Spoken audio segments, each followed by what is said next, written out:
కంటిని గురించి చదివే శాస్త్రాన్ని ఏమంటారు? ఆప్థమాలజీ. కంటిలోని ఏ భాగం అందరికి ఒకే రకంగా ఉండదు? ఐరిస్. కంటిలోని ఏ భాగం అందరికి ఒకే రకంగా ఉండదంటే ఐరిస్ అనేది ఉండదు.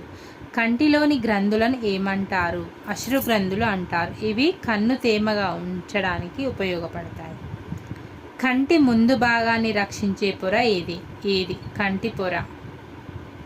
జ్వాలా కణాలు, వృక్కాలు, మూత్రపిండాలు, రెనెట్ కణాలు. ఈ నాలుగింటిలో వేరుగా ఉన్నది ఏది? రెనెట్ కణాలు అనేవి వేరుగా ఉన్నాయి. కంటికి వచ్చే వ్యాధులు ఏవి? కంటికి వచ్చే వ్యాధులు జిరప్థాల్మియా, రేచీకటి, వర్ణాంధత్వం. సూక్ష్మంగా పరిశీలించడానికి కంటిలోని ఏ భాగం ఉపయోగపడుతుంది? సూక్ష్మంగా పరిశీలించడానికి కంటిలోని ఏ భాగం ఉపయోగపడుతుందంటే ఫోవియా. పచ్చటి పొలాలు, ఉదయించే సూర్యబింబం, నీలి ఆకాశం చూడడానికి ఉపయోగపడే కంటిలోని నిర్మాణం ఏది? శంకువు.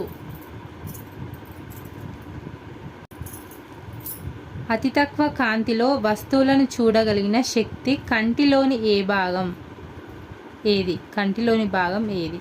దండాలు. కంటిలో శంకువులు ఎన్ని ఉంటాయి? 7 మిలియన్లు, 7 మిలియన్స్. దండాలలో ఉన్న వర్ణద్రవ్యం ఏది? దండాలలో ఉన్న వర్ణద్రవ్యం ఏది? రొడాప్సిన్.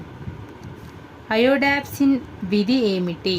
రంగులను గుర్తించడం. అయోడాప్సిన్ విధి రంగులను గుర్తించడం.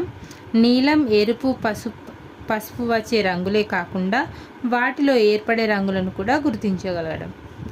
మెదడు ఉపయోగించే వీడియో కెమెరాగా దీనిని ఉపయోగించవచ్చు. దేనిని? కన్ను. రంగులను గుర్తించే కంటిలోని భాగం శంకువులు.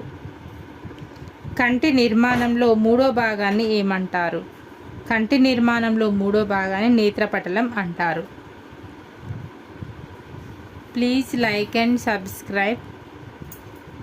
Thank you.